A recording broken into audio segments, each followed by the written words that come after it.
Mesdames, Messieurs, merci d'être fidèles de cette émission Entretien. Nous allons recevoir aujourd'hui un professeur d'université d'origine ivoirienne, le professeur Nicolas Agbourou, politologue, il est économiste. Il s'est spécialisé dans l'étude des mécanismes de fonctionnement de la zone franc et la recherche des solutions réelles liées aux problèmes du sous-développement du continent africain. Le professeur Agbourou est l'auteur d'un livre, Le franc CFA et l'euro contre l'Afrique. Il a enseigné à l'Institut national polytechnique de Yamoussoukro et depuis plus de 20 ans déjà, il est enseignant d'économie et de techniques de gestion à l'Université de Versailles en France. Il intervient par ailleurs auprès de diverses institutions à travers le monde. Merci professeur d'avoir accepté notre invitation. Merci, merci de m'avoir invité. Et avec vous, bien sûr, nous allons revenir déjà sur votre parcours. Je sais que vous êtes ivoirien de naissance, vous êtes de l'ouest de la Côte d'Ivoire, c'est bien cela? Oui, je suis natif de la ville de Gagnois, je suis embêté, pour être encore plus précis. Voilà, embêté de Gagnois. Vous avez effectué toutes vos études en Côte d'Ivoire? Oui, j'ai fait toutes mes études à l'université d'Abidjan jusqu'au niveau de la maîtrise. Et c'est le 3e cycle pour les différents diplômes de gestion, de doctorat, que je suis allé faire ça à l'université de Sorbonne, à Paris, et aussi à Nice. À Nice, hein. Ça c'était en quelle année? Ça fait longtemps, hein? Ah oui, ça fait longtemps. Disons que c'était en 1980. 1980. Voilà. Professeur, l'économie, la gestion, c'est une passion de jeunesse. Comment est-ce que vous vous êtes retrouvé dans cette discipline-là? Disons que je me suis appesanti sur l'économie parce que, après réflexion, je me suis dit que l'économie était justement le lot quotidien de chaque être humain. Et comme initialement, je me disais qu'il fallait faire la médecine pour mieux aider les gens. Bon, par la suite, il y a eu une déviation. Déviation, c'est de votre fait ou bien c'est non, votre pas entourage? mon propre fait même. C'est-à-dire que quand je suis allé à l'université, disons à la faculté de médecine, j'ai vu un certain nombre de choses. Bon, finalement, c'était incompatible avec mes émotions, tout ça. Bon, par la suite, je suis allé faire les études de sciences économiques pour justement toujours m'occuper de l'être humain. Alors, j'ai dit que vous êtes professeur d'économie, vous enseignez actuellement à l'université de Versailles. Vous enseignez l'économie, il y a une particularité de cette économie que vous enseignez à l'université? Oui, disons qu'il faut retenir tout de suite que le programme qui est enseigné là-bas n'a absolument rien à voir avec le programme africain. C'est, disons, à la marge, dans le souci de donner ma contribution au développement africain, que je me suis appesanti sur l'étude du franc CFA. Sinon, le franc CFA n'est pas du tout enseigné là-bas. C'est pas du tout enseigné, ça n'a absolument rien à voir. Absolument rien à voir. Ok. Vous avez entendu parler du professeur Thuin Pouemi? Oui. Oui, disons que ce qui est même paradoxal, c'est que quand je suis entré à l'université d'Abidjan en sciences économiques en 1975, et le professeur, après renseignement des dernières minutes, le professeur Pouemi Tchouchan y était. Mais il enseignait les licences et maîtrises. Donc, je n'ai pas eu du tout de contact avec lui. Mais vous avez entendu parler quand même de ses travaux? Non, justement. Ce n'est que quand je suis reparti en France et que je me suis intéressé à la question du franc CFA, lorsque j'ai fini d'écrire intégralement le livre et que le professeur Grégoire Biogo faisait la première préface, un Gabonais, hein? Un Gabonais, Oui. c'est là qu'il a cité le livre du professeur Pouemi Tchouchan. Et c'est dit, ah bon, il y a un livre comme ça qui existe. Il dit oui. Et ce n'est qu'après, je suis allé le lire à titre maintenant de curiosité et je me suis rendu compte qu'on défendait les mêmes points de vue. Et maintenant, la dernière édition, ça a été préfacé par le professeur François Ndengwe, qui est un Camerounais. Et avec qui je mène justement la lutte contre le franc CFA en France. Alors, avant qu'on ne puisse arriver à votre livre, parce que c'est l'objet aussi de notre émission d'aujourd'hui, je voulais qu'on revienne un peu déjà sur l'historique de création du franc CFA. En 1945, je rappelle donc que la France sort de la guerre, la Seconde Guerre mondiale, et il y a donc cette décision en décembre de pouvoir instaurer cette monnaie-là. Est-ce qu'on peut revenir un peu sur l'historique? Bon, disons que effectivement la France est sortie affaiblie de la Deuxième Guerre mondiale et sa monnaie, le franc français, a été dévaluée par rapport au dollar. Et au lieu de dévaluer aussi les francs français qui circulaient dans ces économies et dans les économies des pays sous sa domination, la France a préféré créer le franc des colonies françaises d'Afrique, en abrégé le franc CFA, et ceci en 1945, conformément à l'article 3 du décret 45-01-36. Donc, c'est le général de Gaulle qui a créé ce franc CFA. Et ce franc CFA était plus lourd que le franc français. L'objectif, et ensuite, ça a été encore réévalué, c'est-à-dire, à la deuxième réévaluation, un franc CFA donnait accès à 2 francs français. C'était fait volontairement en donnant ce pouvoir d'achat artificiellement gonflé aux Africains. La France ne poursuivait pas un objectif philanthropique. Elle obligeait les Africains à être moins compétitifs et donc à se tourner essentiellement vers la France.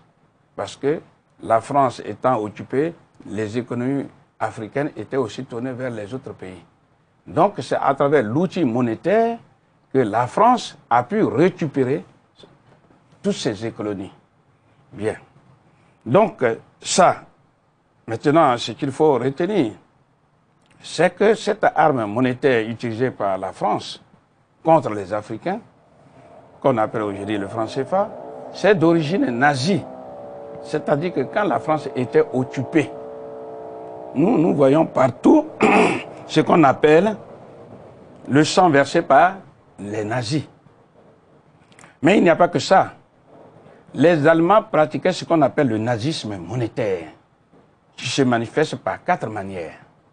La première manifestation, c'est que les nazis, quand ils prennent un pays comme la France, ils sont présents au cœur du système financier du pays conquis, du pays vassalisé. Deuxième manière, les Allemands nazis dévaluent la monnaie locale pour se donner un grand pouvoir d'achat. Troisième manière, eh bien, les nazis prennent la monnaie locale et ils la remplacent par une monnaie purement coloniale. Et enfin, la dernière manifestation du nazisme monétaire, c'est que les nazis ouvrent à Berlin, pour chaque pays conquis, comme la France, des comptes.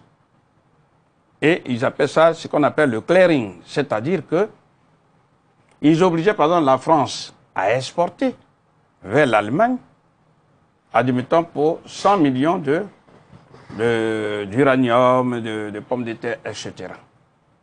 Et au lieu de payer la France, eh bien, ils prennent leur stylo et ils mettent un signe plus dans le compte ouvert pour la France à Berlin. C'est ce qu'on appelle créditer un compte. C'est-à-dire, il dit que, bon, nous reconnaissons vous devoir 100 millions de Deutschmark. Votre compte est crédité pour 100 millions de Deutschmark. Il ne paye pas. Mais il ne paye pas. Et comme nous le dit Pierre Arnoux, d'abord, avant même de citer Pierre Arnoux, il faut citer le ministre de l'économie et des finances, Pierre Catala, qui dit que avec ce système, les Français ont été obligés de payer chaque mois d'abord 3 milliards de Deutschmark par mois aux Allemands Et ensuite, progressivement, c'est passé jusqu'à même 7 milliards par mois. Parce que pour que les Français puissent exporter vers l'Allemagne, les Allemands faisaient obligation à l'État français vassalisé de payer directement de leur propre poche les exportateurs français. Exemple, ils ont besoin pour 100 millions de pommes de terre, eh bien, ce n'est pas l'État, ce ne sont pas les ministres qui vont aller produire les pommes de terre. Donc, on puise dans les caisses, c'est-à-dire l'État français vassalisé puise dans ses caisses l'équivalent de 100 millions de francs français, paye cash les agriculteurs français exportateurs, et arrivé maintenant en Allemagne, eh bien, l'État allemand dit, je crédite, dit à l'État français, je crédite votre compte pour l'équivalent à des montants de 100 millions de Deutschmark. Bien. Question, est-ce que les Français pouvaient utiliser cet argent disponible pour eux en Allemagne? Eh bien, il fallait remplir 2 conditions. Première condition, les Français devraient importer de l'Allemagne des produits dont ils ont besoin. Ça, c'est la première condition. Mais deuxième condition, la plus terrible, ils devraient avoir l'autorisation préalable de Hitler. Condition qui est difficile à remplir parce que Hitler n'a jamais donné son accord. C'est ainsi, comme nous souligne l'inspecteur des finances en la personne de Pierre Arnoux, il dit jamais, jamais les Français n'ont pu récupérer un seul centime. Donc avec ce système qu'on appelle à l'époque le clearing, les Allemands ont pillé méthodiquement les Français. Donc, quand la guerre a pris fin, quand la France a été libérée, grâce au concours des Africains, il faut bien le souligner, eh bien, le général de Gaulle a appliqué le même nazisme monétaire contre les Africains. C'est-à-dire, ce qui était le clearing est devenu pour les Africains les comptes d'opération. Je m'explique. Ce qui nous amène, peut-être avant de parler des comptes d'opération, à parler peut-être des institutions de la zone franc CFA. Parce que si on explique déjà les institutions, on va voir que c'est le nazisme monétaire qui se manifeste. Ensuite, on va expliquer les 4 principes de la zone franc et on verra qu'à chaque stade, il y a le nazisme monétaire. Donc, si vous me permettez, nous allons peut-être parler voilà, des institutions de la zone franc CFA. D'abord, pour mémoire, il faut rappeler avec force que la monnaie appartient au peuple. Sinon, les représentants du peuple, c'est-à-dire les parlementaires. Or, dans le cas d'espèce, le franc CFA est anticonstitutionnel parce que ce n'est pas une monnaie qui appartient aux Africains. Elle est essentiellement, 100% la propriété de la France, puisque c'est elle qui l'a inventée pour ses propres intérêts. Donc, déjà, faire comprendre aux Africains, dire que le franc CFA est notre monnaie, c'est un mensonge grossier. Ça, c'est déjà un. Donc, je disais que les institutions, il y en a 3 essentiellement, à savoir la conférence des chefs d'État, qui est l'organe suprême, où les chefs d'État africains décident à l'unanimité. Deuxième élément, c'est ce qu'on appelle le Conseil des ministres, qui a le pouvoir de dévaluer ou de réévaluer le franc CFA, qui définit la politique de monnaie et la politique de crédit. Et troisième élément, ce sont les 3 banques centrales qui sont la BCC, Banque centrale des Comores, la BCAO, Banque centrale des États de l'Afrique de l'Ouest, et la BEAC, la Banque des États de l'Afrique centrale, qui comprend 6 membres, la BCAO comprenant 8 membres. Alors, lorsqu'on regarde les 3 banques centrales, chaque banque centrale est une entreprise qui a un organe de gestion qu'on appelle le conseil d'administration. Dans ce conseil d'administration, il y a des Français, ce qui ne devrait pas être le cas en temps normal. Et ce sont ces Français qui ont le droit de veto. Donc, pour comprendre comment les Français ont le droit de veto, il suffit simplement de voir la composition du conseil d'administration de chaque banque centrale. Au conseil d'administration de la BCC, Banque centrale des Comores, il y a 8 administrateurs, dont 4 Français. Ici et maintenant où nous parlons, c'est-à-dire 4 Comoriens et 4 Français. Au niveau de la BCAO, il y a 2 administrateurs par pays membre. Or, il y a 8 pays membres, donc 8 fois 2, ça fait 16 administrateurs africains et 2 Français. 2 administrateurs pour la France. Donc, au total, il y en a 18. Au niveau de la BEAC, il y a 6 fois 2, 12 administrateurs. Et hier, 3 Français. Mais maintenant où nous parlons, c'est devenu 2 Français. Ce qui veut dire que 12 administrateurs africains et 2 Français, au total 14. Mais comme je l'ai dit, on peut objecter pour dire que le nombre des Français n'est pas élevé, on peut le dire. Mais déjà, cette objection est fausse, c'est le problème, parce que les Français ne devraient même pas être là, puisque les Français ne sont pas présents au conseil d'administration des banques centrales du Ghana, du Nigeria et dans les autres pays du monde. Mais je rappelle, si la France, elle est présente là, c'est parce qu'elle protège ses biens. Parce que les Africains utilisent le franc des colonies françaises d'Afrique. Comment fonctionne le conseil d'administration? Il ne fonctionne pas à la majorité? J'arrive justement. Donc au conseil d'administration, par exemple de la BCC, il est dit clairement, selon les statuts, que pour que le conseil d'administration se réunisse, il faut au minimum 6 administrateurs. C'est-à-dire en fait 4 Comoriens et 2 Français au moins. Donc si l'ordre du jour n'intéresse pas la France, il suffit qu'elle fasse la politique de la chaise vide et le conseil d'administration ne peut pas se réunir et le pays est bloqué. Mais mieux, on dit, pour que les décisions, en tout cas les décisions doivent être prises, pour qu'elles soient validées, il faut qu'elles soient prises au minimum par 5 administrateurs, c'est-à-dire 4 Comoriens et au moins un Français. C'est ça le droit de veto. Pour la BCAO, tout comme la BEAC, c'est le principe de l'unanimité. C'est-à-dire, quand le conseil d'administration de la BCAO se réunit pour prendre des décisions importantes, il faut que ces décisions soient prises à l'unanimité, c'est-à-dire 16 administrateurs africains et 2 Français. Même chose pour la BEAC, puisque c'est le principe de l'unanimité. C'est ce que nous appelons le droit de veto. Ce qui veut dire que tout est orienté dans le sens des intérêts de la France. Et si on doit maintenant faire la liaison, pour qu'on puisse bien comprendre, entre ce système que vous venez d'expliquer et le système que les nazis avaient mis en place en France? Voilà.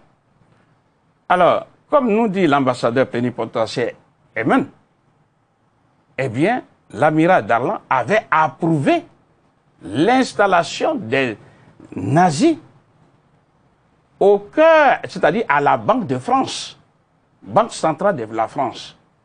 Les nazis étaient présents. Ils étaient présents dans tous les secteurs où il y avait l'argent, comme à la douane, aux affaires où il y avait les devises, etc. Et tout ça, ceux qui vont lire le franc CFA et l'euro contre la... Nous avons clairement mentionné tout ça. Donc les nazis étaient là. Donc c'est justement quand les nazis sont partis, c'est ce que la France a... C'est de ça que la France s'est inspirée, justement pour non seulement créer cette monnaie purement coloniale, mais surtout être présent au cœur du système financier des pays africains. C'est ce qu'on vient d'expliquer d'ailleurs, par la présence des administrateurs qui sont là. Voilà. Maintenant, comme si ça... Bon, maintenant, il y a une question importante. Quel est le rôle du conseil d'administration, sinon de ces 3 banques centrales? Exactement. Le rôle important, il est écrit, d'ailleurs, avant d'expliquer le rôle, il faut rappeler à ceux qui nous écoutent que la Banque centrale est la mère de toutes les banques commerciales où le citoyen lambda a son compte. Donc, quand vous voulez dominer un pays, quand vous voulez contrôler un pays, il suffit d'abord de prendre la monnaie. Parce que la monnaie dort dans une maison qu'on appelle la banque centrale. Donc, quand vous dominez la monnaie, vous dominez la banque centrale. Et si vous dominez la banque centrale, vous contrôlez toutes les banques commerciales et tous les circuits financiers. Bien. Et c'est à partir de là qu'on fait le développement d'un pays, puisque c'est écrit dans les statuts de ces trois banques centrales que la banque centrale a le pouvoir, justement, de financer le développement des pays africains de la zone franc CFA. Or, c'est justement au conseil d'administration, chapeauté par la France, que se décide quel est le volume du crédit à injecter dans l'économie. Et comme nous dit le gouverneur de la Banque centrale de France, en la personne de Christian Noyer, les Africains n'ont pas un accès à volonté de financer leur économie. C'est parce ce qu'on appelle le financement monétaire. C'est-à-dire qu'ils ne peuvent pas créer la monnaie comme ils veulent. Et pour mémoire, il faut le dire avec force, le franc des colonies françaises d'Afrique, c'est-à-dire le franc CFA, ne se fabrique pas, ne se produit pas sur le continent africain.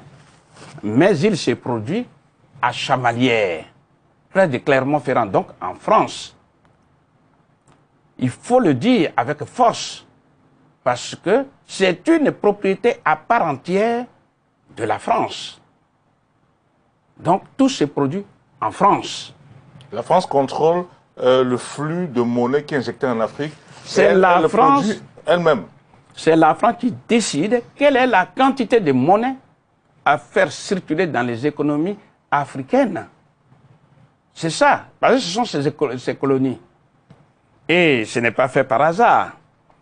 Parce que non seulement elle contrôle toutes ces banques centrales, mais l'imprimerie, sinon la production pour imprimer, par exemple, admettons, les Africains demandent 100 000 milliards de francs CFA, eh bien la France va imprimer les 100 000 milliards, mais en même temps, elle se fait rémunérer. Pourquoi? Parce que c'est de la production, l'imprimerie. Donc elle va prendre 25%. Et ce n'est pas des cargos militaires, avions militaires, qu'on vient de livrer ça en Afrique. Donc 25% de 100 000 milliards, ça fait 250 milliards de francs CFA, mais elle n'a pas besoin de francs CFA. Elle n'en a pas besoin. Donc elle va se faire rémunérer en monnaie étrangère qu'on appelle les devises.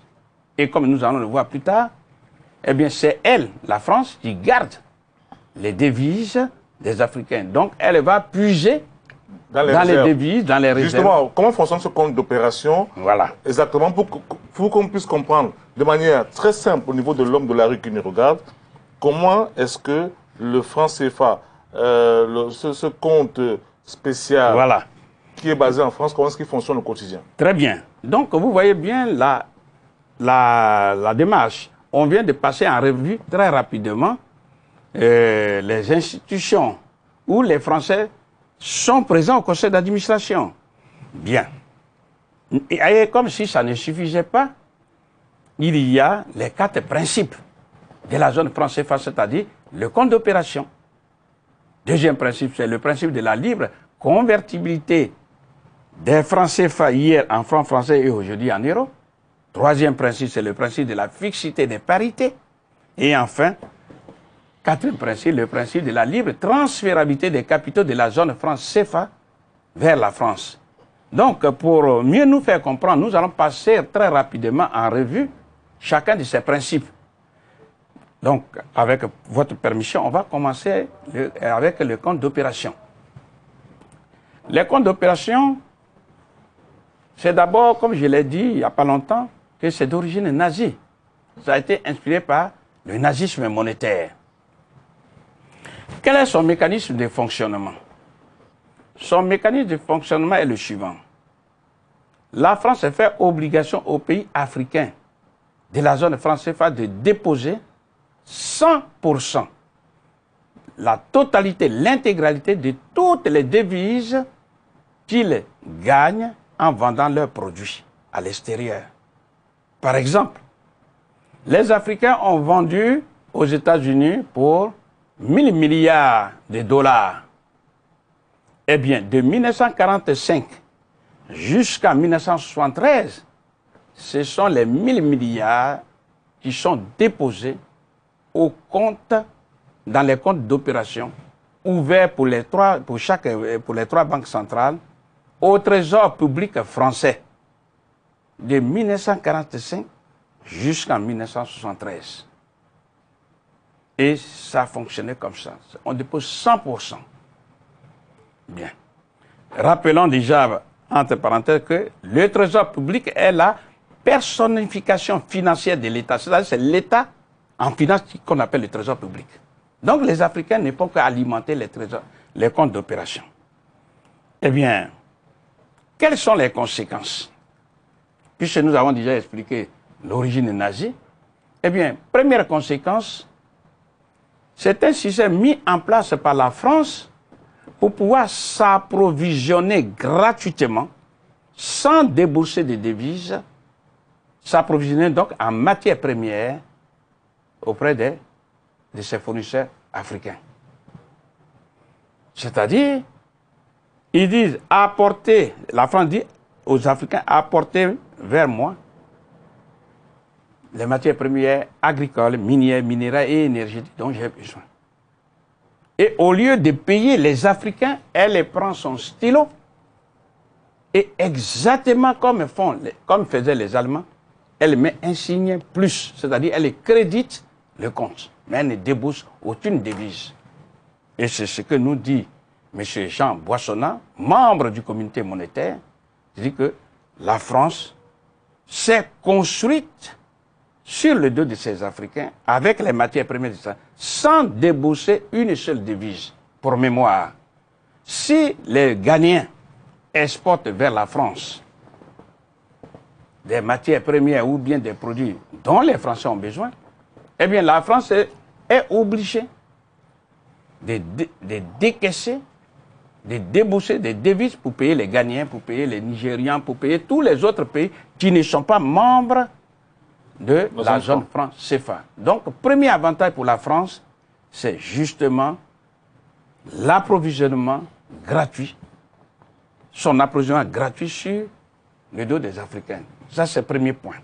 Deuxième point, puisque les Africains déposent leurs devises, il faut bien rappeler, de 1945 jusqu'à 1973, les Africains déposent 100%. De 1973 jusqu'au 20 septembre 2005, la France a réduit le quota.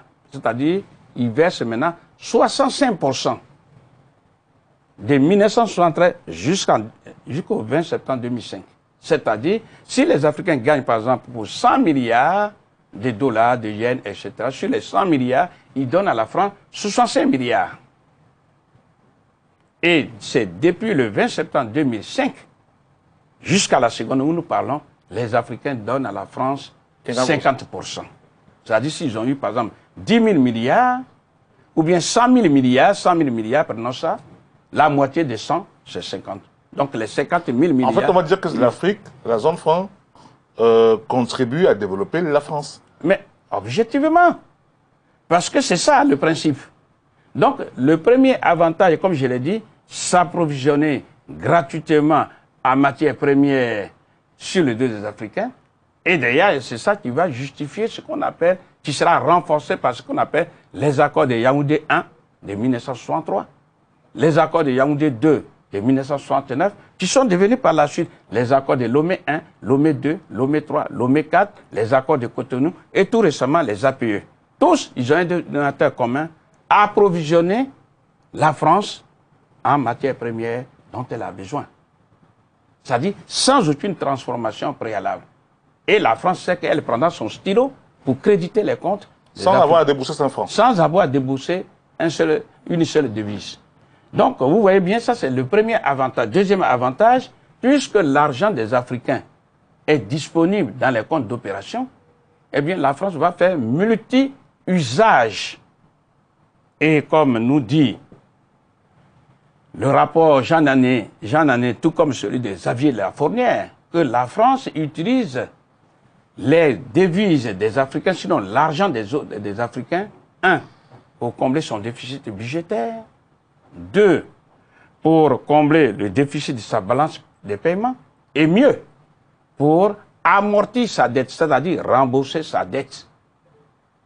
C'est officiel, tout ce que nous disons là, c'est officiel. Ce ne sont pas les émotions du professeur Abou, non, ce sont des faits. Donc ça, c'est un deuxième avantage. Troisième avantage pour la France, toujours, c'est une technique de mise au pas des dirigeants africains d'hier, d'aujourd'hui et ceux de demain. Pourquoi? Parce que c'est elle qui détient la bourse. Donc si elle n'est pas contente, ou du moins s'il y a un dirigeant africain de la zone franc CFA qui se rebelle contre elle, elle n'a qu'à simplement faire main basse sur ses devises, d'une part, d'autre part aller fermer les banques, comme on en a vu tout récemment en Côte d'Ivoire de Gbagbo. Elle a décidé, on a fermé sans sommation toutes les banques commerciales qui sont d'origine française et du coup, vous êtes un chef d'entreprise, vous voulez retirer de l'argent pour faire fonctionner l'économie, vous ne pouvez pas. Vous voulez retirer de l'argent pour pouvoir payer les salaires, vous ne pouvez pas. Vous êtes un simple ménage, vous voulez retirer de l'argent pour nourrir la famille ou pour vous soigner, vous ne pouvez pas. Du coup, il y a une organisation scientifique du chaos socio-économique contre le dirigeant africain dont la France n'a pas besoin. C'était ça le but. Donc, la Côte d'Ivoire de Gbagbo ayant été renvoyée de la BCEAO et étant devant les faits accomplis, se voyait obligé, je dis bien obligé, d'aller inventer la monnaie ivoirienne. Mais quand la France a vu le danger venir, elle a décidé l'intervention militaire. Voilà. Donc, le franc CFA, peu nous importe le dirigeant. Mais nous devons comprendre que le franc CFA est une arme puissante de contrôle des dirigeants africains. Et il appartient aux Africains et aux Africains seuls de comprendre ce qui se passe. Maintenant, un des inconvénients majeurs, après avoir donc retracé ça, à savoir l'avantage pour la France de s'approvisionner gratuitement en matières premières, deuxièmement, l'utilisation multiple des devises, troisièmement, la mise au pas des dirigeants, il faut venir voir les autres conséquences. C'est-à-dire que depuis 1945 jusqu'à ce jour, en dépouillant les Africains de leurs devises, la France enlève aux Africains ce moyen puissant de s'industrialiser. Pourquoi? Parce que quand un pays veut s'industrialiser et qu'elle ne peut pas produire elle-même les équipements industriels dont le pays a besoin, on importe les équipements industriels. C'est eux. Que ce soit en France, que ce soit aux États-Unis, un peu partout, c'est ce qu'on appelle devise. Pour mémoire, on appelle devise toutes les monnaies du monde, sauf la monnaie locale. Donc c'est quand vous avez justement les devises, c'est-à-dire la monnaie des autres, que vous pouvez importer les équipements, en tout cas toutes les machines, tout ce qui est indispensable à l'industrialisation. Or, les pays africains de la zone franc donnent leurs devises à la France. Donc, il ne faut pas importer, il ne faut pas acheter à l'extérieur les équipements, disons, tout ce dont ils ont besoin pour pouvoir s'industrialiser. Vous vous rendez compte, de 1945 jusqu'à 1973, toutes les devises sont remises à la France.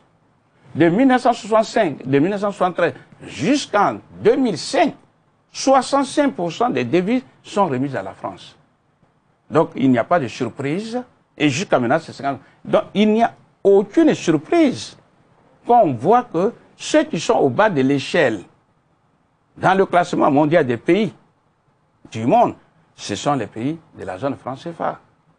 Parce que c'est le mécanisme. Qui fonctionne moins bien, par exemple, que leurs homologues anciennes colonies anglaises, voilà, comme le Nigeria, voilà, le Ghana, le Kenya. C'est ce qui explique partiellement... Qui ont leur propre monnaie. Voilà, c'est ça qui explique donc partiellement la sous-industrialisation du pays. Mais un des inconvénients majeurs, c'est que la France utilise les capitaux des Africains pour endetter les Africains. Je m'explique. Imaginons un seul instant que vous-même, quelqu'un vous confie 12 000 milliards de francs CFA. Est-ce que vous allez garder les 12 000 milliards sous le matelas? Où est-ce que vous allez placer? On va passer sur le marché, on va prêter. Bon. Donc, on va simplifier, on va placer ça dans une banque. Si la banque vous rémunère ne serait que 1% seulement par an, 1% de 12 000 milliards, eh bien, c'est 120 milliards d'intérêts. Ben, c'est ce que la France fait. Et elle va donc puiser sur les 120 milliards d'intérêts obtenus grâce à l'argent des Africains pour venir, comme on dit, aider les Africains, c'est-à-dire prêter. Elle va prendre par exemple 40 milliards, dit que bon, on va aider le Cameroun. Donc on va prêter les 40 milliards pris sur l'argent des Africains, les intérêts, on va lui prêter à des taux concessionnels, 3%, 5%, voilà.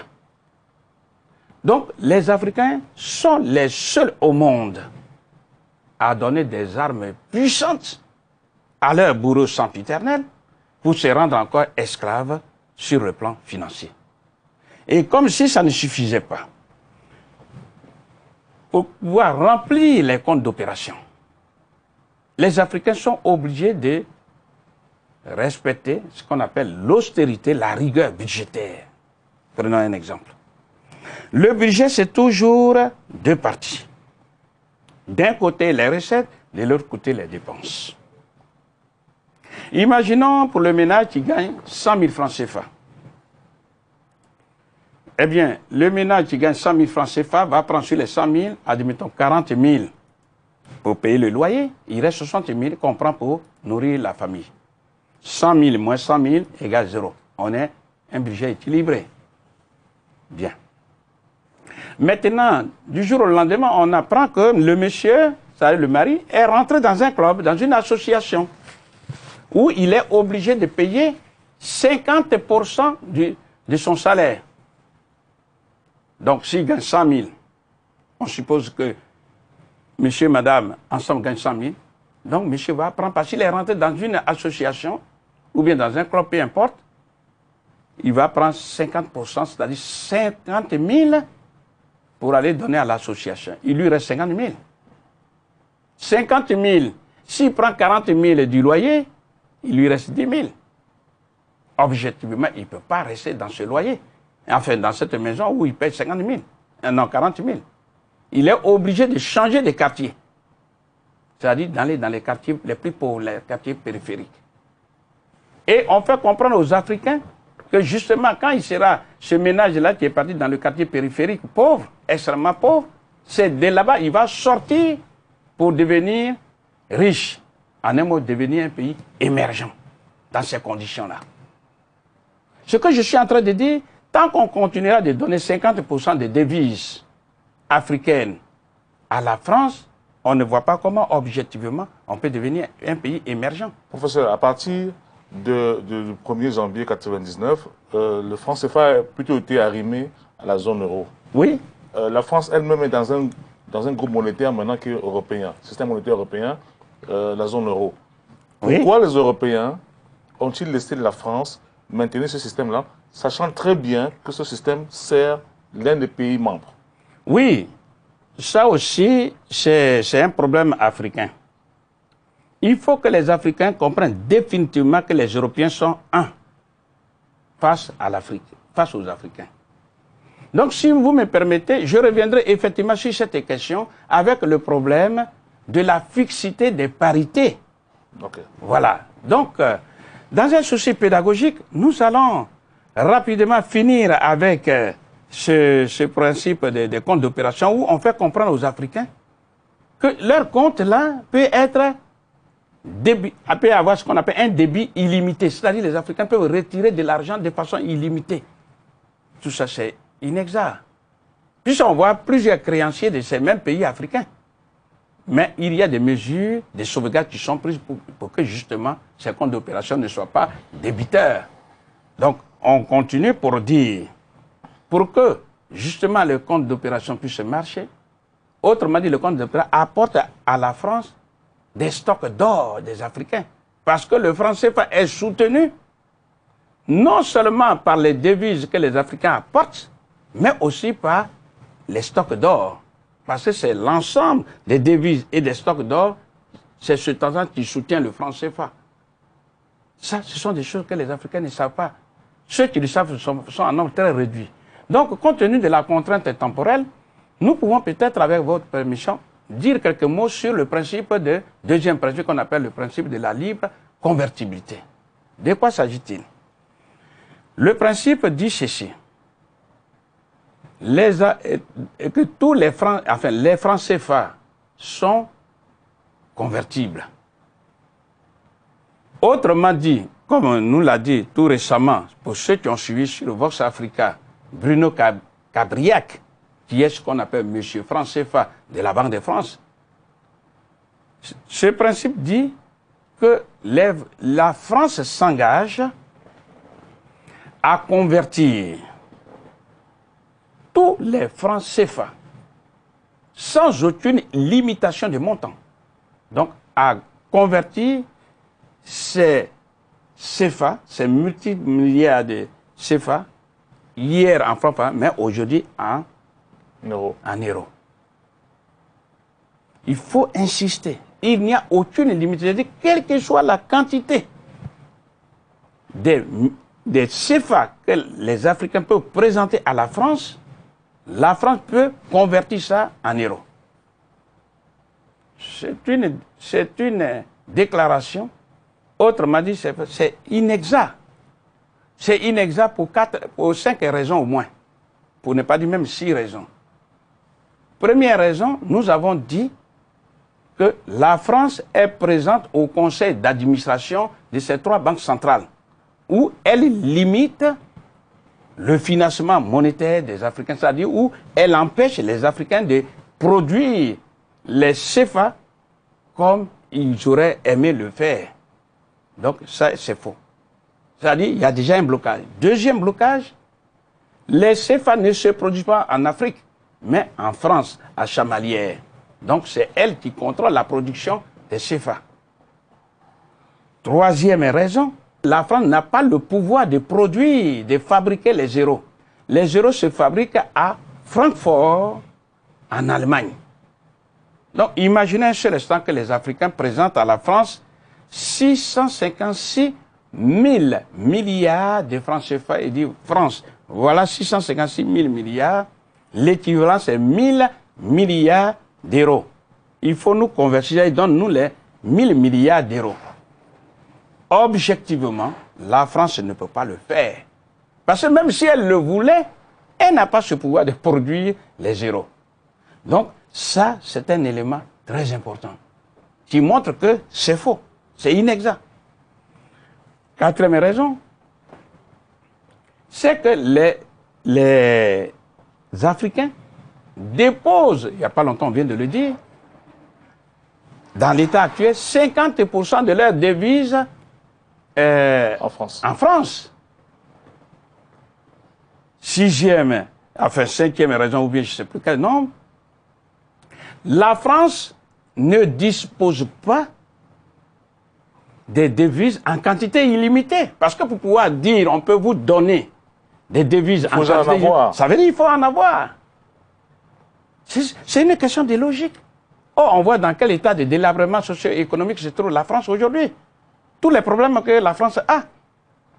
Donc, sans même rentrer dans ces problèmes personnels, mais pour pouvoir donner des devises en quantité illimitée aux Africains, ça veut dire qu'il faut en être propriétaire. Ce qui n'est pas le cas. Et enfin, sixième raison, on voit l'état de délabrement, sinon l'état de développement socio-économique, sinon le sous-développement endémique de ces pays africains de la zone franc CFA. Dire qu'ils ont un accès illimité aux devises. Mais pourquoi ils n'utilisent pas ces devises pour pouvoir s'industrialiser, pour pouvoir se développer? Évidemment, la réponse est derrière pour ceux qui ont les... ils vont dire que c'est parce qu'ils sont nègres, ils sont tout ce que tu veux, ils ne sont pas intelligents, donc c'est parce qu'ils ne se développent pas. Mais nous nous concentrons sur cette question pour dire cette observation que personne n'est ni montre froidement que le principe de la libre convertibilité de façon illimitée, c'est un principe qui est là pour juste pour tromper les Africains. Ça, c'est déjà un élément. Deuxième élément, c'est que les francs CFA ne sont pas convertibles. J'entends, on dit une monnaie est convertie comme par exemple le dollar. Vous avez le dollar en poche, vous prenez votre avion, vous allez dans n'importe quel pays du monde, vous entrez dans une banque de ce pays qui vient de vous accueillir, vous convertissez le dollar en monnaie locale. C'est-à-dire que vous avez accès à la monnaie locale et vous commencez à consommer. Ce n'est pas le cas du franc CFA. Vous avez les francs CFA dans votre poche, vous prenez l'avion, vous allez même en France, vous ne pouvez pas les convertir, vous ne pouvez pas les utiliser, vous allez dans n'importe quel pays du monde, vous ne pouvez pas les utiliser parce que le franc CFA n'est pas une monnaie convertible. Troisième élément qu'il faut souligner avec force, c'est que les francs CFA qui circulent en Afrique centrale, comme par exemple au Cameroun, et les francs CFA qui circulent en Afrique de l'Ouest, comme par exemple en Côte d'Ivoire, ne sont pas interchangeables. C'est-à-dire, je suis venu au Cameroun aujourd'hui avec 5000 francs CFA de l'Afrique de l'Ouest. Je m'avais sur le marché, ici au Cameroun, on ne peut pas le prendre. Et ça, beaucoup d'Africains ne le savent pas. Pourquoi il en est ainsi? La monnaie étant au cœur du commerce, il s'agit donc de cloisonner commercialement ces deux zones dites monétaires. Il ne faut pas que les Africains de l'Afrique centrale et ceux de l'Afrique de l'Ouest arrivent à commercer comme s'ils étaient sur un marché commun. Tout ça, c'est encore sous le contrôle de la France. Il y a justement le monopole de tout ça. Ensuite, le principe de la... Maintenant, on peut dire, mais puisqu'il en est ainsi, pourquoi on parle du principe de la libre convertibilité? Eh bien, ce principe de la libre convertibilité a un but que les Africains doivent savoir. Il s'agit de l'enrichissement sans cause de la France sur le dos des Africains. Expliquons-nous. C'est-à-dire, quels que soient les montants de devises que les Africains ont pu obtenir, soit parce qu'il y a eu transfert des fonds par les Africains qui sont hors de l'Afrique, qui envoient de l'argent à leurs parents, pour que le parent, quand on exprie, admettons, 1000 $ à un parent qui est ici au Cameroun, le parent ne reçoit pas les 1000 $. Il faut que ça soit converti en CFA.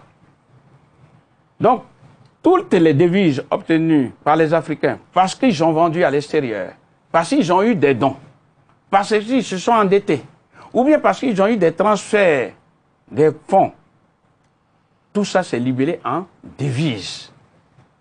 Mais ces devises-là, ces quantités de devises, ces multimilliards de devises, il faut que ça soit un jour transformé, il faut que ça soit un jour converti en franc CFA.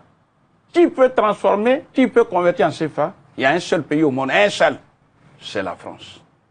Donc la France, sans avoir travaillé, elle est là, on lui apporte les devises et elle appuie sur la machine qui lui sort les francs des colonies françaises d'Afrique. Du coup, elle se retrouve avec beaucoup d'argent qu'on appelle les devises. Elle va utiliser ces devises pour pouvoir se développer. C'est ça le principe de l'enrichissement sans cause. Or, le Camerounais qui a exporté le café cacao, par exemple, et qui a pu obtenir des dollars, les dollars sont bien la contrepartie de la production, du travail fourni. Or, ce sont justement ces dollars-là qu'on va aller donner à la France qui n'aura fourni aucun effort. C'est ce que nous appelons de l'enrichissement sans cause. Maintenant, bien sûr, compte tenu du temps qui passe, si vous me le permettez, on peut peut-être dire quelques mots sur le principe, le troisième principe qu'on appelle le principe de la fixité et revenir justement à la question que vous pouvez peut-être nous rappeler. Oui, c'est-à-dire la question sur l'arrimage du franc CFA à l'euro. Pourquoi est-ce que les pays européens n'ont pas émis un veto par rapport à cela? Très bien. Vu qu'elle favorise la France. Très bien. Il faut déjà rappeler le principe. Le principe de la fixité des parités entre le franc CFA et l'euro, ça veut dire lorsque vous avez 1 euro, eh bien, c'est l'équivalent de 655,957 francs CFA. Et ce taux d'échange est fixe. Bien. C'est ce qu'on appelle le principe de la fixité des parités. Alors, avant de répondre à votre question, ou du moins je réponds directement, les Européens disent ceci. Le franc CFA, non, l'euro est la monnaie de plusieurs pays européens et non pas la seule, elle n'est pas la propriété de la seule France.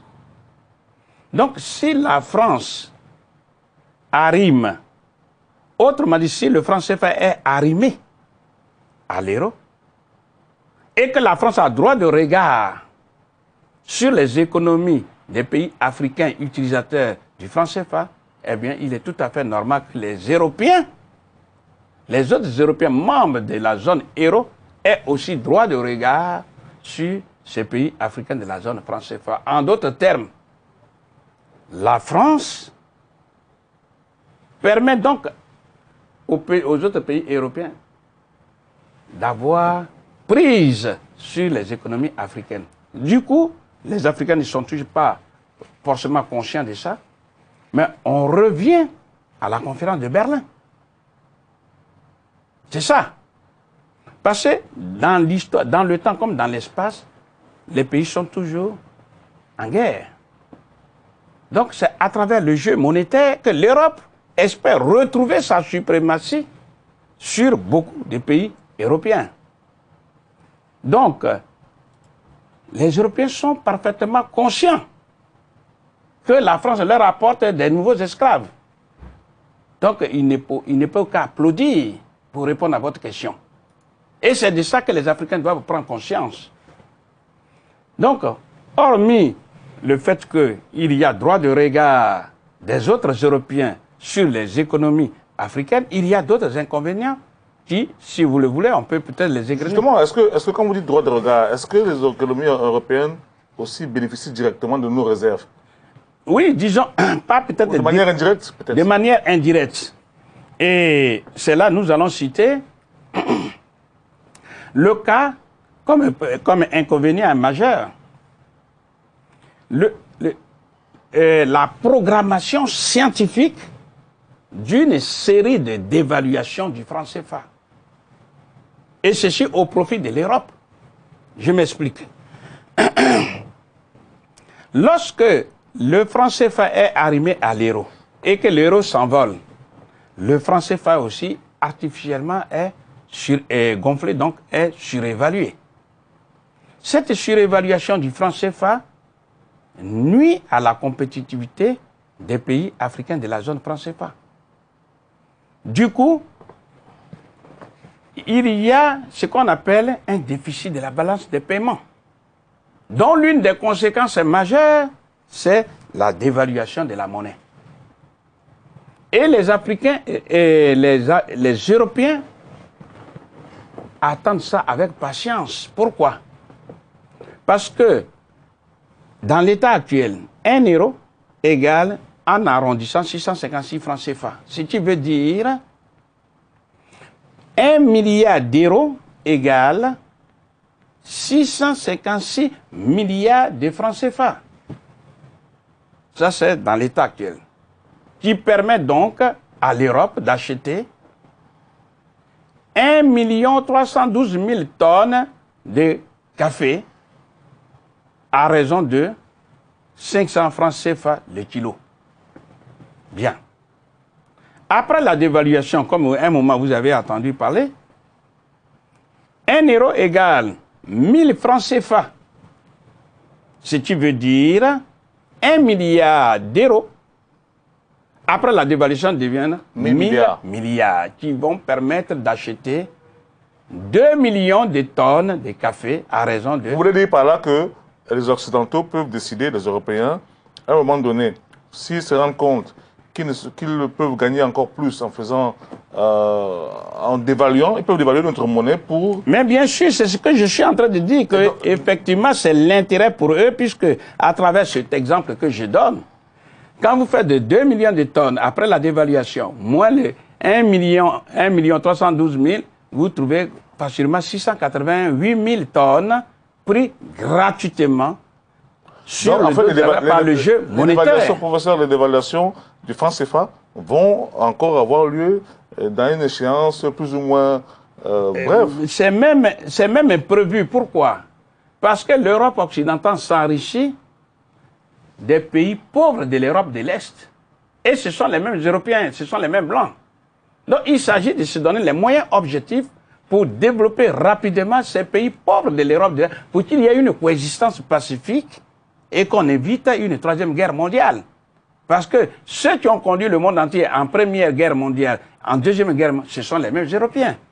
Donc comme ils sont en train de construire les États-Unis d'Europe, il faut qu'ils prennent les matières premières quelque part pour pouvoir développer très vite ces pays européens. Or, la meilleure manière de prendre les matières premières, c'est d'évaluer la monnaie de ces pays-là. Voilà, c'est-à-dire que les matières premières ne seront pas prises en Australie, ni en Amérique, il faudra payer ni cash. en Asie, mais en Afrique. Et comme ils ont déjà sous leur direction 15 pays d'Europe et 15 pays d'Afrique qui sont contents d'être toujours accolés, donc et ils vont en profiter. Donc pour pouvoir justifier scientifiquement ces dévaluations-là, eh bien c'est la surévaluation du franc CFA. Bien. Maintenant, un des inconvénients majeurs, ce que beaucoup ne savent pas, c'est que avec le principe de la fixité des parités, les Africains sont dépouillés de l'arme monétaire, c'est-à-dire un pays qui veut se protéger monétairement peut à tout moment, volontairement, dévaluer sa monnaie. Comme l'Angleterre l'a fait il n'y a pas longtemps. Prenons même le cas des États-Unis d'Amérique. Quand il y a eu justement ce problème du 11 septembre 2011, n'est-ce pas? Non, 2001.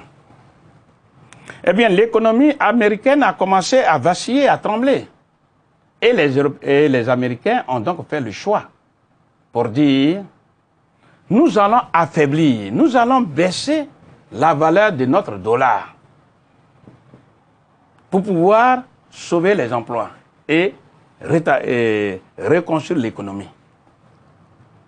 Du coup, 1 euro, qui au départ, quand l'euro a été lancé en 1999, qui valait moins d'un dollar, l'euro s'est retrouvé facilement avec 1 euro égale 1,35 ou même 1,50 $. Ça veut dire quoi? Prenons cette hypothèse de 1,35, c'est-à-dire 1 euro égale 1,35 $. Ça veut dire que si un bien, on va dire une pomme européenne qui est marquée égale 1 euro. Quand elle est exportée aux États-Unis, sur le marché américain, la pomme européenne égale 1 euro, égale aussi 1 $, si et seulement si 1 euro égale 1 $. Bien. Or, les Américains ont baissé la valeur du dollar. Donc, dans la deuxième hypothèse, et c'est ce que nous observons aujourd'hui, 1 euro égale 1,35 $. La même pomme, qui est égale 1 euro, égale désormais 1,35 $. Or, la pomme européenne est en compétition sur le marché avec les autres pommes, qui valent par exemple 1 $. Eh bien, quelle pomme que le consommateur sur le marché la moins chère? La moins chère, c'est-à-dire acheter toutes les autres pommes, sauf la pomme. Donc, en fait, et ça c'est important à le souligner pour tous ceux qui nous regardent, maîtriser sa monnaie, c'est maîtriser son économie, la variation des cours. Si par exemple, à un moment donné, vous êtes asphyxié, votre économie est en danger, vous pouvez décider d'évaluer votre monnaie pour rendre plus compétitive votre économie. Voilà. Or, nous, on est dans un système de parité fixe. On ne peut pas... On ne peut pas jouer dessus. Donc, du coup, et c'est là que je voudrais conclure, que, du coup, la pomme européenne n'étant pas achetée, elle retourne en Europe. C'est ce qu'on appelle le protectionnisme monétaire. Par contre, si 1 euro égale 1,35 $, eh bien, ça veut dire que 1 $, vous faites simplement 1 sur 1,30, vous trouvez 0,74 par là. C'est-à-dire $1 égale 0,74 euros. Donc la pomme américaine en venant sur le marché européen vaut moins cher. Au moment où la pomme européenne vaut $1, non 1 euro, la pomme américaine vaut 0,74 euros. Elle est plus compétitive. Donc ça veut dire qu'elle devient plus compétitive. Ça veut dire que les Américains disent, nous sommes un pays ouvert, venez vendre chez nous. Sauf que leurs produits sont mieux voilà, donc, ça relance leur économie. Ça veut dire que les Européens ou les autres ne peuvent pas vendre chez eux. Dans ce cas-là, ils peuvent vendre en Europe. Voilà, mais dans ce cas-là, ils vont se retourner vers les pays qu'ils contrôlent, dont notamment les pays de la zone franc. Donc, ce que je suis en train de dire, lorsqu'on est un pays souverain, qu'on contrôle sa monnaie, on peut faire ce qu'on appelle une dévaluation politique. Comme le Nigeria, actuellement. Voilà, donc on peut jouer sur la, qu'on appelle la dévaluation, etc. Ici, on ne peut pas. Même pire, puisque c'est toujours le taux de change fixe, eh bien, la France qui gère les devises africaines dit ceci. Nous sommes sur le marché des monnaies qu'on appelle le marché d'échange. Elle dit, voilà, nous constatons que sur le marché, l'offre des francs CFA est supérieure à la demande. Or, quand l'offre d'un bien est supérieure à la demande, son prix baisse.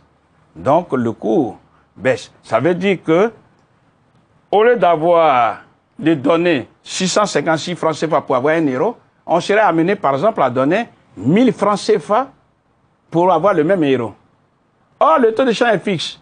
Donc, la France dit aux Africains, eh bien, rachetez vous-même vos francs CFA pour que la demande remonte et qu'on ait toujours un taux de change fixe. Du coup, puisque c'est elle qui gère, elle puise des multimilliards qu'elle a en réserve pour soutenir le franc CFA. Et c'est elle seule qui gère, personne ne sait ce qui se passe. Mais ça, ce sont les pays africains n'ont aucun moyen de contrôle. Aucun droit même de regard, aucun chef d'État africain, tout en les respectant bien sûr, ne sait exactement combien ils ont en compte d'opération. Donc vous voyez bien que ce principe de la fixité des parités, c'est ça.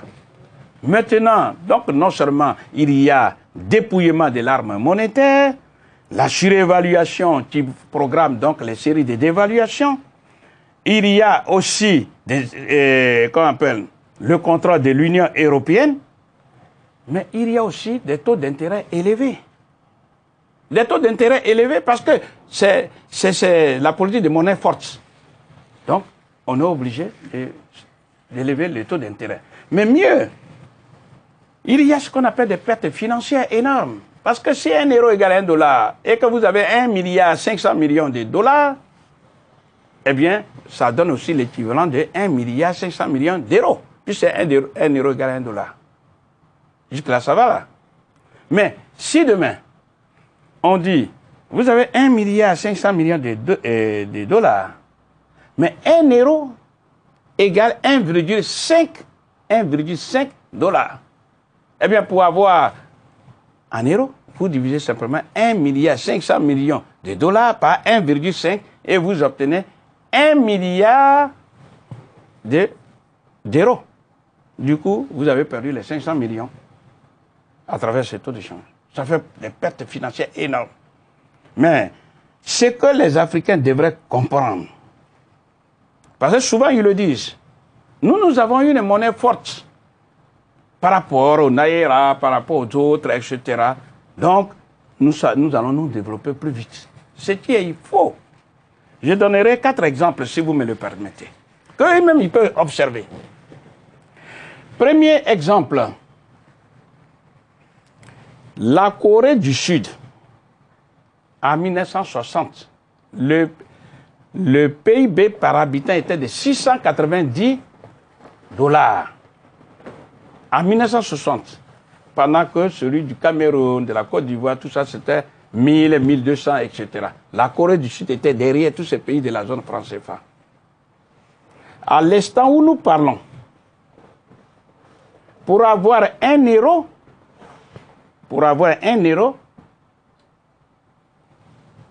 le pays de la zone franc CFA donne en arrondissant 656 francs CFA, n'est-ce pas? Mais le Sud-Coréen donne 1500 won. Won, c'est sa monnaie. Pour avoir le même euro, la Corée du Sud donne 1500 won. Ça veut dire que la monnaie de la Corée du Sud est 2 fois plus faible que le franc CFA. Mais quelle est la réalité? C'est que le PIB par habitant du Sud-Coréen est passé de 690 à 32 000 dollars. 32 000 dollars par tête. Ça, c'est le premier exemple. Donc, la première chose, c'est que la monnaie soit des gens faibles n'est pas un handicap. Ça, c'est le premier exemple. Deuxième exemple, l'Indonésie. Pour avoir le même euro, l'Indonésie donne 16 500 roupies pour avoir le même euro. Et pourtant, le revenu par habitant, non, le PIB par habitant est de 5 100. Donc, dépasse presque tous les pays de la zone franc CFA. Troisième exemple, la Corée et le Vietnam. Pour avoir le même euro, le Vietnam donne 29 000 dong. 29 000 dong. Et pourtant, le revenu par habitant du Vietnamien est de 3 100. Ensuite, le Vietnam est le deuxième pays exportateur mondial du riz. Et les Africains aiment bien manger. Et enfin, le tout dernier exemple, c'est celui de l'Iran, qui fait peur à l'Occident. Pour avoir le même euro, eh bien, l'Iran donne 35 000 rials. 35 000. Et pourtant, le revenu par habitant est de 13 200. Vous voyez, tout ça pour montrer quoi? Que dans le premier cas que je viens de citer, eux, ils travaillent pour eux. Alors que dans les pays pauvres, le Burkina, le Cameroun, le Mali, etc., qui ont une monnaie forte. Ils travaillent pour la France. Ils travaillent pour la France. Professeur, comment on sort de là, pour terminer? Alors, si vous voulez, bon, on n'aura pas peut-être dit un mot rapidement sur le transfert des capitaux. Allons-y. Voilà. On peut en dire un Donc, mot. le quatrième et dernier principe, c'est le transfert, la libre transférabilité des capitaux. Cela veut dire ceci. Tous les capitaux initialement investis par ce que nous aimons bien appeler l'investisseur étranger, eh bien, l'investisseur étranger peut librement, sans aucune limite, rapatrier tous les bénéfices qu'il réalise. Il peut même rapatrier, transférer donc à l'extérieur, même le capital initialement investi. Quelles sont les conséquences? Parce qu'on dit si on fait ça, on va faire appel à des investisseurs. Quelles sont les conséquences? Dans ce contexte-là, il est impossible de constituer une épargne nationale, puisqu'il y a eu une légalisation des fuites des capitaux. C'est ça qui fait que, non seulement, puisque c'est légalisé, la fuite des capitaux, c'est ça qui fait que non seulement les étrangers font fuir les capitaux, mais même les nationaux, puisque le chemin est balisé. Et ils ramènent les capitaux, c'est vers l'Europe qui remonte. Donc, dans ces conditions, il est difficile de constituer une épargne nationale. Dans cette même condition, il est difficile de contribuer à l'émergence d'une classe d'hommes et de femmes d'affaires capables de porter l'économie nationale. Dans ces conditions-là, il y a une justification du recours à l'endettement extérieur qui vient même asphyxier, qui vient même paralyser l'économie. Autrement dit, qui vient même emprisonner financièrement les nationaux. Dans ces conditions-là, eh bien, il y a même une remise en cause fondamentale de l'indépendance politique durement acquise. Parce que l'indépendance politique qui n'est pas soutenue, qui n'est pas assise sur la souveraineté économique, elle devient une chimère. Elle ne vaut rien du tout. Donc voilà un principe qui, en fait, favorise ce qu'on appelle l'hémorragie financière. Professeur, donc, oui. Professeur Bourou, comment sort-on Voilà. de là? Donc, pour pouvoir... Parce que c'est bien beau. On va vous donner des exemples des pays qui se sont effondrés, comme le Zaïre, par exemple, qui avait arrimé à un moment donné sa monnaie au dollar dans les années 73, avec des embellis, des cours de cuivre et autres. et qui plus tard, ces monnaies sont devenues véritablement... Donc, la question que vous posez nous renvoie à la deuxième partie de cette conversation, à savoir quelles sont les solutions. Eh bien, nous disons qu'il y a deux solutions, deux seulement. Les autres sont les conséquences de ces deux solutions. Première solution, c'est battre monnaie, typiquement africaine. Deuxième solution, c'est transformer en Afrique toutes les matières premières en des produits finis qui génèrent de la richesse qu'on appelle les valeurs ajoutées. Donc, expliquons rapidement la première solution. Voilà 15 pays africains qui sont réunis autour du franc des colonies françaises d'Afrique. Eh bien, nous disons tout simplement, il faut liquider le franc CFA, mettre en lieu et place une monnaie typiquement africaine. Cette monnaie va dormir dans la maison centrale qu'on appelle la banque centrale. On aura donc une banque centrale. Donc, parce qu'on maîtrise notre monnaie, nous allons maîtriser la banque centrale, nous allons maîtriser toutes les banques commerciales et tous les structures financières qui seront donc cette fois-ci au service des Africains. Et parce que nous, les banques, nous les contrôlons et qu'elles sont au service du développement des pays africains, ça veut dire qu'il y a une incitation, une invitation faite à tous les Africains de la zone, porteurs des projets socio-économiques viables, qui seront financés. Qui seront financés. Et lorsque vous êtes créateur d'une entreprise, les banques sont derrière vous et vous créez des emplois. C'est ça la véritable solution. Or, aujourd'hui, que ce soit au Cameroun, en Côte d'Ivoire, partout, eh bien, quand vous voulez accéder à un crédit, c'est pratiquement impossible. C'est ça. Donc, ça, c'est la première conséquence, c'est-à-dire comment s'en sortir, c'est battre monnaie. Typiquement africaine. Et je rappelle, parce que les gens, quand on dit de créer une monnaie, ils croient que c'est de la mer à boire. Pour créer une monnaie nationale, il faut 3 jours. 3. Comment? Premier jour, nous allons supposer que c'est un lundi. Le gouvernement du pays se réunit et dit « je veux créer la monnaie ». Eh bien, le gouvernement a pris sa décision. Et cette décision s'inscrit dans un document qu'on appelle un projet de loi.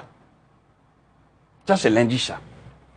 Le mardi, ce projet de loi est déposé au bureau de l'Assemblée nationale.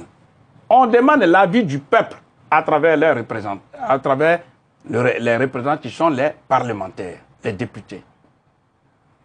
Est-ce que oui ou non vous voulez la monnaie du pays? Ou alors voulez-vous la monnaie du colonisateur? Eh bien, le peuple approuve. Donc les parlementaires approuvent. On dit que le projet de loi est adopté. Voilà, la décision politique est prise. Et maintenant, comment le rendre opérationnel? Maintenant, troisième et mercredi maintenant, ça c'était mardi ça. Eh bien, mercredi, on appuie seulement sur la machine et qui sort les billets des banques. Elle s'appuie sur quoi la monnaie? Ça c'est un autre débat sur lequel, si vous voulez, je peux revenir après. Mais ce que je suis en train de vous dire, c'est ça. Ça suppose qu'en amont, parce que quand je dis en 3 jours, c'est ce que je viens d'expliquer. Mais ça suppose qu'en amont, et c'est ça que tu vas faire, que ça va faire 15 jours, enfin, 2 mois, 17 mois, etc., 18 mois pour certains. Mais ça veut dire qu'en amont, les billets de banque ont été initialement dessinés. Ça, tu veux, en amont, on est parti importer la machine, on ne peut pas la fabriquer nous-mêmes, etc. Voilà. Mais voilà le principe. C'est ce que les Africains doivent comprendre. Et que cette monnaie va dormir dans la maison qu'on appelle la Banque centrale. Ça veut dire que le gouverneur de la Banque centrale, c'est pas n'importe qui. Il doit gérer avec une extrême rigueur cette monnaie du pays. Ça veut dire quoi? Je donne un exemple pour que les uns et les autres puissent nous comprendre. Lorsque vous avez une nouvelle voiture, toutes les pièces sont au grand complet. Mais il y a une dépense indispensable que vous devez absolument faire, sans laquelle la voiture ne peut pas bouger. Quelle est cette voiture selon vous? Elle est neuve. Vous voulez démarrer. Vous n'avez fait aucune dépense encore. Quelle est la première dépense que vous devez faire pour que la voiture puisse marcher? Eh bien, c'est le carburant, vous êtes bien d'accord avec moi. Si vous ne mettez pas le carburant, la voiture ne bouge pas. Pourtant, ce n'est pas une pièce qui lui manque. Si c'est une voiture électrique, il faut y mettre l'électricité, sinon elle ne bouge pas. Donc, il faut le carburant. Mais c'est comme ça la monnaie. La monnaie n'est pas une fait en soi, comme l'essence n'est pas une fait en soi. Mais l'essence, sinon le carburant, est indispensable pour faire marcher la voiture. C'est la même chose pour la monnaie. Toutes les ressources sont là en Afrique. Toutes les forces de travail sont disponibles. Elles demandent une chose. Qu'on les paye les bras qui sont là. Et qui ont tendance même à s'expatrier. Il suffit simplement qu'on ait la monnaie du pays pour payer les gens. Les fonctionnaires seront régulièrement payés, les chefs d'entreprise auront accès à des crédits bancaires, etc. etc. Est-ce que c'est la tentation maintenant des chefs de l'État et autres, souvent de battre monnaie, de pouvoir battre sans tenir compte des ratios économiques et autres? Mais c'est ce que je viens de vous dire, que effectivement, si, revenons encore sur l'exemple de la voiture, si dans la jauge d'essence, vous voyez que ça prend 60 litres, c'est plein, et que vous continuez toujours de mettre de l'essence, qu'est-ce qui va se passer? Ça va se verser. C'est du gaspillage. Mais c'est la même chose. Quand, par exemple, on va dire pour l'économie camerounaise, admettons, il faut 10 000 milliards de francs CFA, ou bien, on va dire, la monnaie du Cameroun, du Camer. Il faut 10 000 milliards des Camer. Et que, parce que celui qui dirige la Banque centrale, c'est un inconscient, au lieu de produire 10 000 milliards, il met 100 000 milliards. Ça revient à dire, ça devient du gaspillage. Donc, c'est ce qu'on appelle l'inflation d'origine monétaire. L'Afrique a suffisamment formé des cerveaux depuis 1960 jusqu'à ce jour. Donc, ce ne sont pas des choses à reproduire, ça. Maintenant, la deuxième solution, voilà, la deuxième solution, c'est la transformation locale de toutes les matières premières, agricoles, minières, minérales et énergie, en des produits finis qui génèrent des richesses qu'on appelle les valeurs ajoutées. Parce que quand vous faites ça, alors vous détruisez la pauvreté. Je donne un exemple. L'étude m'a montré qu'en prenant simplement le budget du Cameroun pour 2014 de 3 300 milliards et que j'ai pris le café cacao du Cameroun, eh bien, l'étude m'a montré simplement que avec ça seulement, le Cameroun peut vivre pendant 2 ans sans rien faire. Pourquoi? Parce que quand vous allez en Europe, en France, un peu partout, vous achetez une tasse de café. La tasse de café coûte en moyenne 2 €.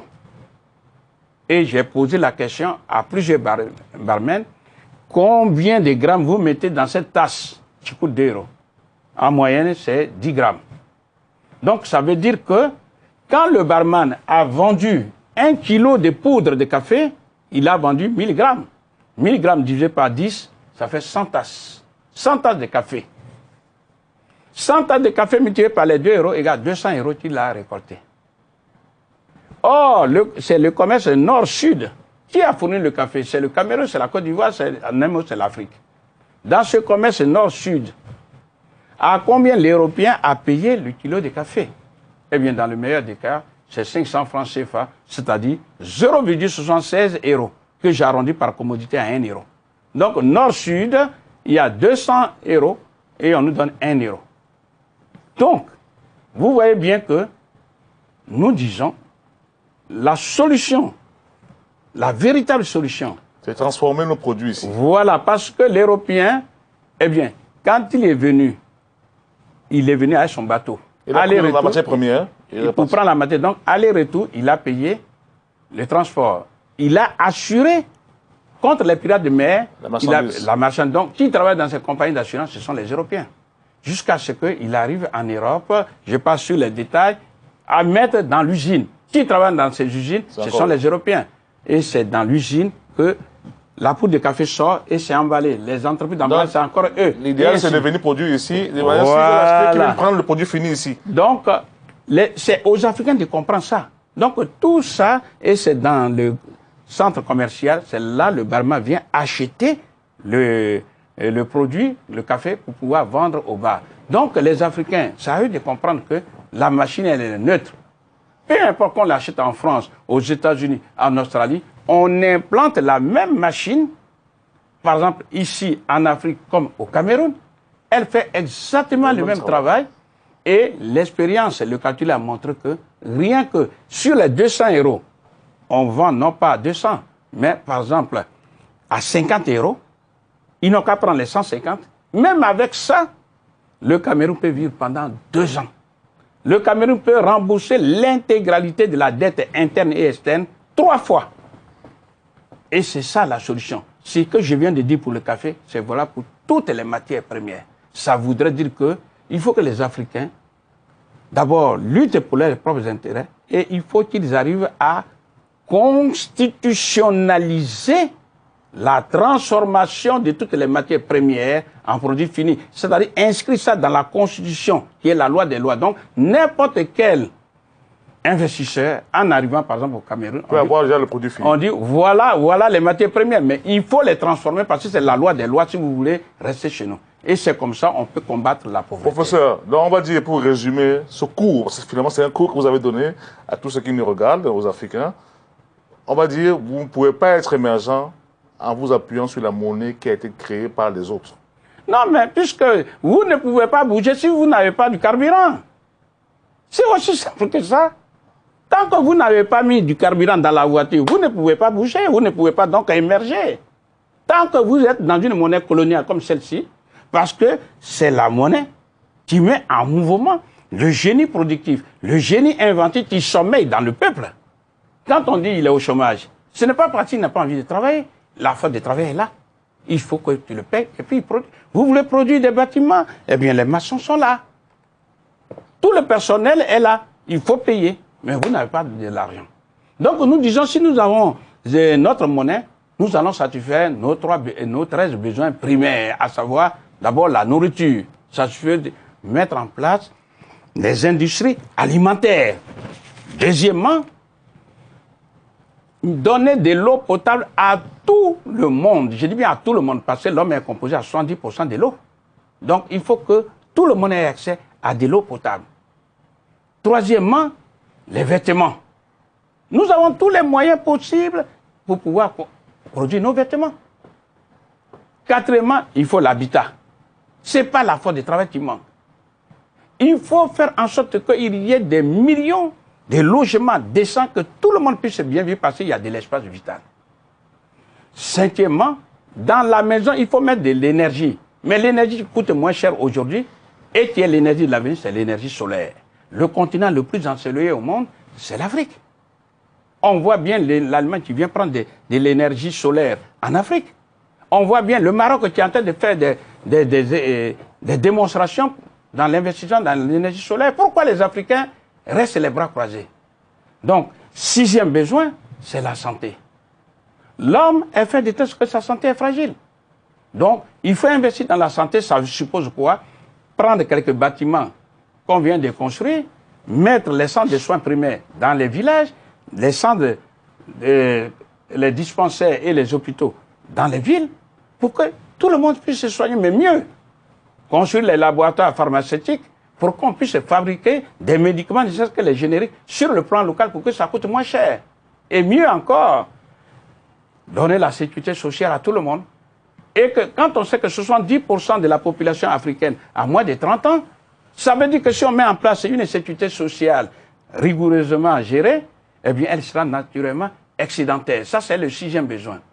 Le septième besoin, c'est l'éducation nationale. Il n'y a pas de développement d'un pays sans éducation nationale. Donc, faire en sorte que, puisque les logements, les bâtiments sont disponibles, faire en sorte qu'il y ait moins de 30 élèves par classe, et non pas 100 élèves. Et affecter donc, modifier le programme scolaire, faire en sorte que ceux que nous formons puissent être immédiatement sur le marché du travail. Ça, c'est le septième besoin que je n'ai pas besoin de développer parce que tout le monde le sait. Le huitième besoin, c'est le transport. Les transports, faire en sorte qu'il y ait des bus, enfin tout ce qui est les moyens collectifs, décents. Si pour le moment on ne peut pas produire nos voitures, etc., mais on peut investir dans les transports collectifs. Évidemment, transport va, neuvième besoin, ce sont les routes. 10e besoin, c'est la défense nationale. Aujourd'hui, l'expérience nous montre que vous ne pouvez pas développer le pays qui est toujours en guerre. Donc, il faut sécuriser le pays. Donc, prendre quelques devises, armer puissamment le pays pour qu'il y ait la paix. Mais ça, à un niveau régional, tout comme à un niveau continental, on peut résoudre ce problème. Mais dans l'immédiat, c'est ça. 11e besoin, ce sont les NTIC et les nouvelles technologies de l'information et de la communication. Parce que nous sommes dans le temps moderne. Et bien, 12e besoin, c'est la recherche fondamentale, la recherche et le développement, pour que les inventeurs africains puissent être valorisés et que c'est à travers les inventions, tout ça, l'Afrique peut se prendre véritablement en charge. Et enfin, le 13e besoin, c'est le divertissement, c'est-à-dire les loisirs, la culture, le tourisme. Qui aime bien danser, qui aime bien s'amuser, si ce ne sont pas les Africains. Il y a des Africains qui s'élèvent et disent, oui, je m'en vais en France, tu les rencontres en France. Qu'est-ce que je dis? Oui, je suis venu me reposer. Je m'en vais à la Côte d'Azur. Alors qu'il y a des belles plages ici au Cameroun, il n'a jamais vu même. Donc, un peuple s'éduque. Donc, en conclusion, nous disons, l'Afrique a de l'avenir à condition. D'abord, il faut rappeler avec force que l'Afrique demain, c'est-à-dire en 2050, c'est 2 milliards. Si rien n'est pris, si rien ne change aujourd'hui, eh bien, ce sont des hécatombes avec tout ce qu'il y a comme insécurité. Par contre, si on prend conscience et qu'on arrive à liquider le franc CFA, par exemple, en ce qui concerne la zone franc CFA, et à industrialiser les pays, on verra que dans les pays comme le Zaïre, tout ça, c'est parce qu'on n'applique pas la deuxième solution, c'est-à-dire l'industrialisation. Donc, face à un danger imminent, il faut radicalement changer. Parce qu'aujourd'hui, c'est le slogan, pays émergent, etc. Mais émerger vers quoi? Il y a de la croissance, mais sans développement. Parce que dans la fameuse croissance, s'il y a une richesse qui est créée, qui s'accapare de la richesse? Mais c'est celui qui apporte les capitaux. Merci, professeur, de nous avoir fait ce cours d'économie africaine. On espère que ce n'est pas tombé dans les oreilles de sourds. Et bon retour dans votre lieu de travail et d'habitation. Et bien sûr, rediffusion de cette émission dimanche à 20h. Voilà. Et cet ouvrage-là, le franc CFA et l'euro contre l'Afrique, qu'on va d'ailleurs représenter, et qui est très important, écrit par le professeur Nicolas Agbourou, avec une préface du professeur François Dengue, professeur gabonais Grégoire Biogo, et du professeur Jean Ziegler de Suisse, qui est aussi qui a postfacé cet important ouvrage. Voilà. Merci. Merci.